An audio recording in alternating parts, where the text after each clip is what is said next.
Hello नमस्कार welcome. कैसे हैं आप सभी? एक बार फिर से मैं आशीष पांडे स्वागत करता हूं आप सभी का आपके अपने YouTube channel target for IQ में। दोस्तों, मेरे द्वारा लगातार करंट अफेयर्स की सीरीज चल रही है और उसी क्रम में ये आपकी क्लास फिफ्थ है और बहुत ही बेहतरीन क्वेश्चन इसमें आज आए हुए हैं। आप सभी को नवमी की बहुत बहुत बधाई, दशहरा की बहुत बहुत बधाई। और ये जो क्वेश्चंस हैं, ये क्वेश्चन 25 हैं, लेकिन बहुत ही बेहतरीन क्वेश्चन है और एकदम ताज़ा है, एकदम फ्रेश। मतलब करंट अफेयर्स के बहुत इंपॉर्टेंट क्वेश्चन है। तो जो आप लोगों ने लगातार वो क्वेश्चन पीछे देखे हो तो ना देखे हो तो उसको जाके आप देख लें।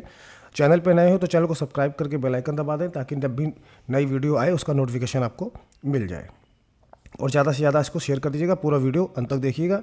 बहुत ही इंटरेस्टिंग क्लास है, अच्छे अच्छे क्वेश्चन आपको मिलेंगे। देखिए, पहला क्वेश्चन क्या कह रहा है कि फाइनेंशियल ईयर 2024 के लिए भारत के लिए विश्व बैंक का खुदरा मुद्रास्फीति पूर्वानुमान क्या है?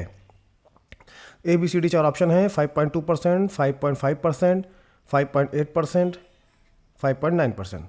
तो देखिए, इसका जो सही जवाब है वो है आपका ऑप्शन नंबर डी, 5.9%। आगे देख लेते हैं कुछ डिटेल। देखिए, विश्व बैंक ने, वर्ल्ड बैंक ने वित्त वर्ष 2024 के लिए भारत के लिए अपने खुदरा मुद्रास्फीति पूर्वानुमान को संशोधित किया है। मतलब कि फिर से इसमें अमेंडमेंट किया है और 5.9 कर दिया है। पहले कितना था? पहले का जो अनुमान था वो 5.2% था, लेकिन अब क्या है? 5.9% कर दिया गया है। अगला क्वेश्चन देखिए क्या कर रहा है। क्वेश्चन नंबर दूसरा कि एशियाई खेल 2023 में महिलाओं की भाला फेंक में स्वर्ण पदक गोल्डन किसने जीता है? ठीक है, गोल्ड मेडल। अन्नू रानी, दिल्हनी लेकामगे, हुई ल्यू, हारुका कितागुची। तो देखिए, ये भारत के लिए गर्व की बात है। इस पदक को जीता है अन्नू रानी ने। ठीक है, इसको अन्नू रानी ने जीता है। भारत की अन्नू रानी जो है ये हांगजो में हुआ था। एशियाई खेल कहाँ हुआ था? तो ये हुआ था हांगजो में। और 2023 में महिलाओं के भाला फेंक में 69.92 मीटर थ्रो के साथ गोल्ड मेडल जीता। ठीक है, और एशियाई खेलों में इतिहास में भाला फेंक में गोल्ड मेडल जीतने वाली वो पहली भारतीय महिला बनी। पहली भारतीय महिला बनी। ये जो है आपका बहुत ही इंपॉर्टेंट क्वेश्चन है खेल से, क्योंकि एक तो महिला से रिलेटेड है। ठीक है, और उसके बाद पहली भारतीय महिला बनी क्या? भाला फेंक में स्वर्ण पदक जीतने वाली। कहाँ पे? एशियाई खेलों में। तो ये बहुत ही इंपॉर्टेंट क्वेश्चन है। ठीक है, अगला क्वेश्चन देखते क्या कह रहा है कि निम्नलिखित में से किस भारतीय राज्य को पाशमीना शिल्प को जीआई टैग प्राप्त हुआ है? जीआई टैग यानी कि क्या? जीआई टैग जिसको बोलते हैं हम लोग भौगोलिक संकेत। ठीक है, जियोग्राफिकल इंडेक्स। तो ये है, जैसे कि रसगुल्ले को भी मिला है जीआई टैग, तो कहाँ मिला है? पश्चिम बंगाल में। तो ऐसे ही जो राज्य हैं या जो भी प्रदेश हैं उनमें कोई ज़िले हैं तो उनको वहाँ पे कोई चीज़ बहुत फेमस होती है, तो ये उनको एक जीआई टैग मिल जाता है कि हाँ, ये जो चीज़ है ये पिछले कई सालों से, दशकों से, सदियों से यहाँ पे पाई जा रही है, तो इसलिए ये इस पे एकाधिकार इसका होगा। बाकी उसको खाएं पिएंगे, उसको पहनेंगे सब, लेकिन वो आएगी कहाँ से? उसका एकाधिकार जो होता है, मोनोपोली जो होती है, वो उस राज्य को मिल जाती है। तो जैसे यहाँ पे पूछ रहा है किस राज्य को पश्मीना सिल्क के लिए जीआई टैग मिला, तो आपके ऑप्शन है ए जम्मू कश्मीर, हिमाचल प्रदेश, उत्तराखंड, लद्दाख। तो देखिए, सही जवाब है इसका जम्मू कश्मीर। जम्मू कश्मीर जो है यहाँ का एक ज़िला है जिसका नाम है कठुआ। ठीक है, जम्मू कश्मीर का ज़िला है जिसका नाम है कठुआ ज़िला।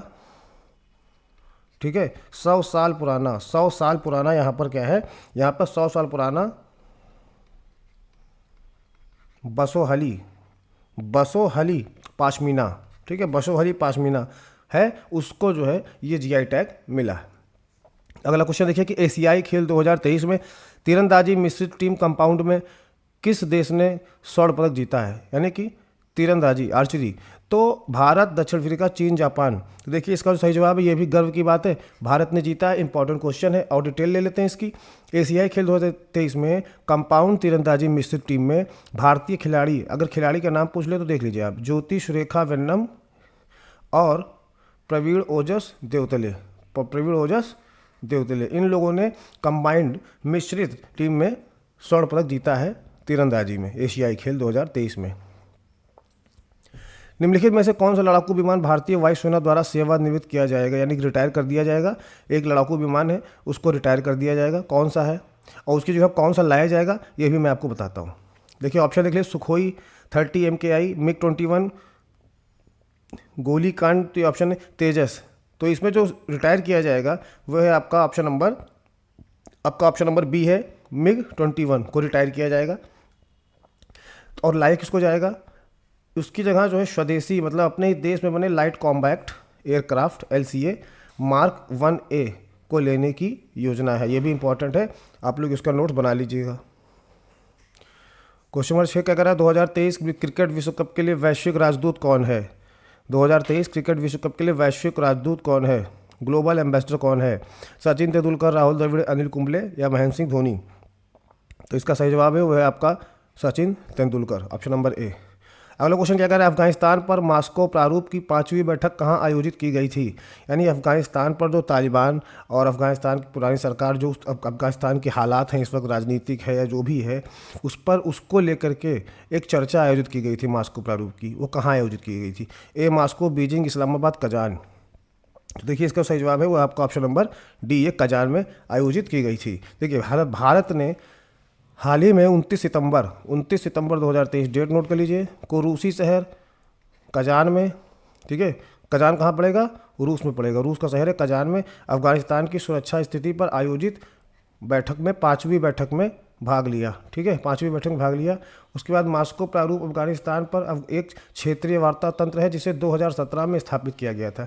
यानी ये मास्को प्रारूप जो है ये अफगानिस्तान के हालात पर चर्चा करने का एक मंच है जो 2017 में बनाया गया था। इसमें रूस शामिल है, ठीक है, रूस शामिल है, चीन शामिल है, भारत है, पाकिस्तान है, ईरान है, कजाकिस्तान है, किर्गिस्तान है, तजाकिस्तान है, तुर्कमेनिस्तान है और उज्बेकिस्तान है, ये देश इसमें शामिल है। अगला क्वेश्चन देखिए क्या कहता है, पेयू के वैश्विक CEO के रूप में किसे पदोन्नत किया गया है, यानी प्रमोट किया गया है? लॉरेंट लेमोल, Anirban Mukherjee, John Smith, Emily Brown? तो इसका जो सही जवाब है आपका option number b, Anirban Mukherjee. अगला क्वेश्चन देखते हैं क्या कह रहा है, भारतीय वायुसेना अगले 6 से 7 वर्ष में जिन हथियार प्रणालियों को खरीदने के लिए तैयार है उनकी अनुमानित लागत क्या है? ठीक है, हथियार खरीदे जाएंगे अगले 6 से 7 वर्षों में भारतीय वायुसेना के द्वारा, तो उनकी अनुमानित लागत क्या है? ABCD 4 ऑप्शन है। तो देखिए उनकी अनुमानित लागत जो है वो है आपकी ऑप्शन नंबर बी सही है, 2.5 लाख करोड़ रुपए से लेकर के 3 लाख करोड़। देखिए डिटेल ले लीजिए, पहले तो अभी जान लीजिए एयर चीफ मार्शल कौन है, तो एयर चीफ मार्शल हैं आपके VR चौधरी, ठीक है। इन्होंने ये घोषणा की है कि भारतीय वायुसेना IF विमान, हेलीकॉप्टर और मिसाइलों सहित कई हथियार के तैयार है खरीदने के लिए, जिसकी लागत 2.5 लाख करोड़ से 3 लाख करोड़ तक होगी, ठीक है, और अगले 6 से 7 साल में ये खरीदारी होगी।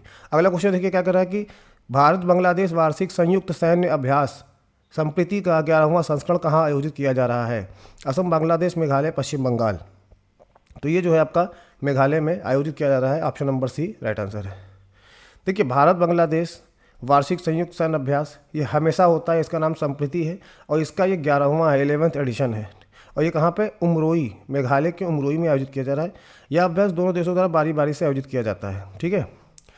इस संप्रीति 3 अक्टूबर 2023 को शुरू हुआ और 14 दिनों तक जारी रहेगा, ठीक है। तो जाहिर सी बात है आज की डेट से पहले ही ख़त्म ही हो चुका है, ठीक है, मतलब ये अभ्यास ख़त्म हो चुका है, 3 अक्टूबर 2023 को शुरू हुआ था। लगभग 350 कर्मी दोनों साइड से भाग लेते हैं। आगे चलते हैं। विश्व पशु कल्याण दिवस कब मनाया जाता है? 3 अक्टूबर, 4 अक्टूबर, 5 अक्टूबर, 6 अक्टूबर? तो देखिए इसका जो सही जवाब है आपका वो है आपका ऑप्शन नंबर सी, ठीक है, ऑप्शन नंबर सी। विश्व पशु कल्याण दिवस कब मनाया जाता है? ये आपका मनाया जाता है ये आपका मनाया जाता है ऑप्शन नंबर बी, 4 अक्टूबर को मनाया जाता है, ठीक है। ये आपका 4 अक्टूबर को मनाया जाता है विश्व पशु कल्याण दिवस। देखिए विश्व पशु कल्याण दिवस हर साल 4 अक्टूबर को मनाया जाता है, ठीक है। अब देखिए इंपॉर्टेंट क्या है, 2023 का थीम बहुत इंपॉर्टेंट है, ये बहुत इंपॉर्टेंट है कि महान या छोटा उन सभी से प्यार करें, ठीक है, महान या छोटा उन सभी से प्यार करें, ये थीम बहुत इंपॉर्टेंट है, हमेशा थीम इंपॉर्टेंट रहती है, ठीक है। ये पशु अधिकारों और कल्याण के बारे में जागरूकता बढ़ाने और सभी जानवरों के लिए करुणा और सम्मान बढ़ाने को बढ़ावा देने का एक अवसर है, ठीक है। महान या छोटा उन सभी से प्यार करें। क्वेश्चन नंबर 12 क्या कह रहा है कि स्तन कैंसर जागरूकता माह किस महीने मनाया जाता है? ठीक है, ब्रेस्ट कैंसर से जो जागरूकता है माह वो मंथ कब मनाया जाता है? सितंबर, नवंबर, अक्टूबर, दिसंबर? तो इसका जो सही जवाब है दोस्तों वो आपको ऑप्शन नंबर सी, अक्टूबर में मनाया जाता है। अगला क्वेश्चन देखते क्या कह रहा है, रक्षा अनुसंधान और विकास संगठन DRDO के वर्तमान अध्यक्ष कौन है? Doctor Sameer V Kamat, doctor G Satish Reddy, doctor VK Saraswat, doctor K Viswan? तो देखिए इसका जो सही जवाब है वो आपका option number A, doctor Sameer V Kamat. अगला क्वेश्चन क्या कह रहा है, वित्त वर्ष 2024 में भारत के लिए विश्व बैंक का सकल घरेलू उत्पाद जीडीपी वृद्धि का पूर्वानुमान क्या है? 5.9, 6.1, 6.2 या 6.3? तो इसका सही जवाब है आपका ऑप्शन नंबर डी, 6.3%। अगला क्वेश्चन क्या कह रहा है, क्वेश्चन 15 की श्रीनगर से सीआरपीएफ महिला बाइक अभियान यशस्विनी को किसने हरी झंडी दिखाई? ये एक बाइक अभियान है जिसमें कि सीआरपीएफ की महिला जवान जो है वो सब इसमें राइड करेंगी, एज ए राइडर रहेंगी, फीमेल राइडर। मनोज सिन्हा, अमित शाह, नरेंद्र मोदी, राजनाथ सिंह। तो देखिए इसका सही जवाब जो है वो है आपका ऑप्शन नंबर ए, मनोज सिन्हा। डिटेल ले लेते हैं। यह पूरी तरीक़ा से महिला बाइकर अभियान रैली है जो श्रीनगर से गुजरात तक यात्रा करेगी। मनोज सिन्हा वहाँ के राज्यपाल। क्वेश्चन नंबर 16, भारत में राष्ट्रीय वन्य जीव सप्ताह कब मनाया जाता है? बहुत इंपॉर्टेंट क्वेश्चन है, पता नहीं कितनी बार पूछा जा चुका है। हर तरह के क्वेश्चन का इन्वायरमेंट में पूछ लिया जाता है, कभी जीएस में पूछ लिया जाता है, कभी करंट अफेयर्स में पूछ लिया जाता है। एक ऐसा क्वेश्चन है कि हर फील्ड में ही पूछा जाता है। तो 2 अक्टूबर से 8 अक्टूबर, 1 नवंबर 7 नवंबर, 1 दिसंबर से 7 दिसंबर, 2 जनवरी से 8 जनवरी। तो देखिए इसका जो सही जवाब है वो है आपका ऑप्शन नंबर ए, 2 अक्टूबर से 8 अक्टूबर तक। देखिए इंपॉर्टेंट चीज़ आ गई, उसको आप देख लीजिए, नोट कर लीजिएगा इसको। ये इसकी थीम है, जो इस बार मनाया गया उसकी थीम है। क्या है? वन्य जीव संरक्षण के लिए साझेदारी। ठीक है, ये इसकी थीम है। ये इंपॉर्टेंट थीम जो है ये इंपॉर्टेंट है, इसको आप नोट्स बना लीजिए। ठीक है, अगला देखिए, अक्टूबर दिसंबर 2023 तिमाही के लिए सामान्य भविष्य निधि, ठीक है, जीपीएफ बचत पर ब्याज दर क्या है? तो ऑप्शन नंबर इसके 7.1, 7.2, 7.3, 7.4। तो इसका जो सही जवाब है वो है आपका ऑप्शन नंबर ए, 7.1%। ठीक है, 7.1% आपका सही जवाब है। अगला देखते हैं क्या कह रहा है कि 3 अक्टूबर 2023 को आरबीआई के कार्यकारी निदेशक के रूप में किसे नियुक्त किया गया है? आरबीआई के कार्यकारी निदेशक के रूप में किसे नियुक्त किया गया है? शशिकांत दास, मुनीश कपूर, टी रविशंकर या डी माइकल पात्रा? तो देखिए इसका जो सही जवाब है वो आपका option number B, Munish Kapoor को नियुक्त किया गया है। अगला क्वेश्चन क्या कर रहा है, 19 एशियाई खेल 2023 में पुरुषों की भाला फेंक में स्वर्ण पदक किसने जीता? तो एशियाई खेल 2023 में पुरुषों की भाला फेंक में स्वर्ण पदक किसने जीता है? तो ल्यू किविजन, किशोर कुमार जेना, अरशद नदीम, नीरज चोपड़ा। तो देखिए इस वक्त भाला फेंक, ठीक है, जैवलिन थ्रो में केवल एक ही शख्स हैं जिनका नाम पूरे विश्व पटल पर छाया हुआ है। भारत का नाम लगातार रोशन करते जा रहे हैं और उनका नाम है रेस्पेक्टेड नीरज चोपड़ा। मतलब उन्होंने सोची इतना ज़्यादा, इतना कम समय इतना अचीव कर लिया है, एक खेल को कहाँ से कहाँ पहुँचा दिया है भाला फेंक को। तो जाहिर सी बात है इसका जो आंसर है वो होगा आपके नीरज चोपड़ा। ठीक है, हमारे नीरज चोपड़ा, हमारे भारत के नीरज चोपड़ा। अगला देखते हैं, डिटेल देख लेते हैं। 2023 में पुरुषों की भाला फेंक में 88.88 मीटर के थ्रो के साथ स्वर्ण पदक जीता और किशोर कुमार जेना ने 27.54 मीटर के साथ रजत पदक जीता। क्वेश्चन नंबर 20 क्या कह रहा है, चौथे EMRS राष्ट्रीय सांस्कृतिक एवं साहित्यिक उत्सव और कला उत्सव 2023 का उद्घाटन किसने किया? तो पुष्कर सिंह धामी, नरेंद्र मोदी, अमित शाह, अर्जुन मुंडा। तो इसका जो सही जवाब है दोस्तों वो आपको ऑप्शन डी, अर्जुन मुंडा। ठीक है, अर्जुन मुंडा ने किया। देखिए केंद्रीय जनजातीय मामलों के मंत्री हैं कौन? अर्जुन मुंडा। अब जनजाति क्या, ये खुद एक जनजाति से आते हैं, जिन्हें है मुंडा जनजाति से आते हैं। ठीक है, तो ये केंद्रीय जनजातीय मामलों के मंत्री हैं। इन्होंने 3 अक्टूबर 2023 को देहरादून में चौथे एकलव्य मॉडल आवासीय विद्यालय का सांस्कृतिक उद्घाटन किया। ठीक है, ये आयोजन जो है आदिवासियों को, छात्रों को विभिन्न सांस्कृतिक और साहित्यिक गतिविधियों में अपनी प्रतिभा दिखाने के लिए एक मंच प्रदान करता है। अगला क्वेश्चन लिखा गया है कि 2023 में फिजियोलॉजी या मेडिसिन में नोबेल पुरस्कार के विजेता कौन थे? फिजियोलॉजी या मेडिसिन में नोबेल पुरस्कार विजेता कौन थे? तो आपके ऑप्शन है ए, ड्रू विसमैन और हारुकी मुराकामी, बी, कैटोलिन कारियो और ड्रू विसमैन, पियरे एगोस्टिनी और कैटलिन कारिको, या लुई ब्रूस और फ्रैंक क्रास्ट। तो देखिए इसका जो सही जवाब है वो आपका ऑप्शन नंबर बी है, कैटलिन कारिगो और ड्रू विसमैन। इन लोगों को कंबाइंड मिला हुआ है ये फिजियोलॉजी और मेडिसिन के क्षेत्र में नोबेल पुरस्कार। आगे डिटेल ले लेते हैं इनकी हम। देखिए कैटलिन कारिगो और ड्रू विसमैन को जो है फिजियोलॉजी, ठीक है, या मेडिसिन में नोबेल पुरस्कार सम्मानित किया गया। अब इन्होंने किसके लिए मिला है इनको, देखिए यहाँ से न्यूक्लियोसाइड, ठीक है, न्यूक्लियोसाइड बेस संशोधनों से संबंधित, ठीक है, से संबंधित उनकी खोजों के लिए, जिसने COVID, ठीक है, ठीक है, COVID-19 के खिलाफ प्रभावी mRNA, ठीक है, कौन सा mRNA टीकों की विकास को सक्षम किया। देखिए बहुत इंपॉर्टेंट खोज की थी और खोज पूछ सकता है, अगर क्वेश्चन टफ बनाएगा तो खोज पूछेगा किस चीज़ के लिए इनको मिला। तो इन्होंने कोविड-19 के खिलाफ प्रभावी mRNA टीकों के विकास को सक्षम किया था। ठीक है, आगे बढ़ते हैं। क्वेश्चन नंबर 22, किस भारतीय कंपनी ने 2023 में लाइट कॉम्बैक्ट एयरक्राफ्ट तेजस का पहला ट्रेनर संस्करण भारतीय वायुसेना को दिया? ठीक है, तो Hindustan Aeronautical Limited, HAL, Bharat Electronics Limited, BEL, Tata Advance System Limited, TASL, Larsen and टर्बो एलएनटी। तो देखिए इसका जो सही जवाब है वो आपका ऑप्शन नंबर ए है, हिंदुस्तान एयरोनॉटिकल लिमिटेड, एचएएल।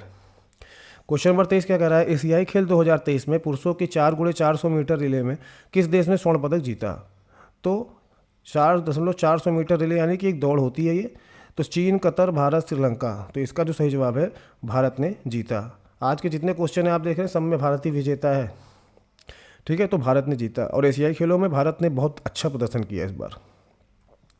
देखिए हांगजू, चीन के हांगजू में हुआ था, अगर पूछ ले कहाँ हुआ था तो चीन के हांगजू में हुआ था और पुरुषों की 4.4 मीटर रिले में गोल्डन मेडल जीता है। ठीक है, अमोल जैकब, मोहम्मद अनस याहिया, राजेश रमेश और मोहम्मद अजमल वारियोथोड़ी की टीम, ये 4 लोगों की टीम थी जिन्होंने 3 घंटे 1 मिनट 58 सेकंड में ये समाप्त हुई। ठीक है, पुरुषों की रिले बहुत ही महत्वपूर्ण उपलब्धि है। अब अगर आप देखिए अमोल जैकब, मोहम्मद अनस, राजेश रमेश और मोहम्मद अजमल, पूछ सकता है मोहम्मद अजमल किस खेल से संबंधित हैं या राजेश रमेश किससे संबंधित हैं, अमोल जैकब किससे संबंधित है। तो आपको ध्यान रखना है कि ये जो है रिले दौड़ से संबंधित है। किससे? रिले दौड़ से। अगला क्वेश्चन देखते हैं। 2023 में साहित्य का नोबेल पुरस्कार किसने जीता? जॉन फासे, एनी अर्नॉक्स, हारुकी मुराकी और नुंगी वा थियोंगो। सही जवाब है आपका इसका, साहित्य का नोबेल जो जीता है वो है जॉन फासे ने जीता है। जॉन फासे ने क्यों जीता है? अपने अभिनव नाटकों और गद्य के लिए जो अनकही को आवाज़ देते हैं, साहित्य में नोबेल पुरस्कार जीता।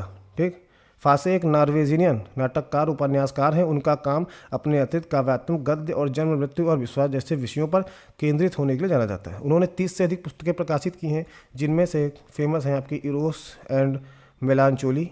ठीक है, एलोस एंड मेलांचोली। ठीक है, मेलांचोलियन कॉमेडी, ऐसे उपन्यास इनके फेमस हैं।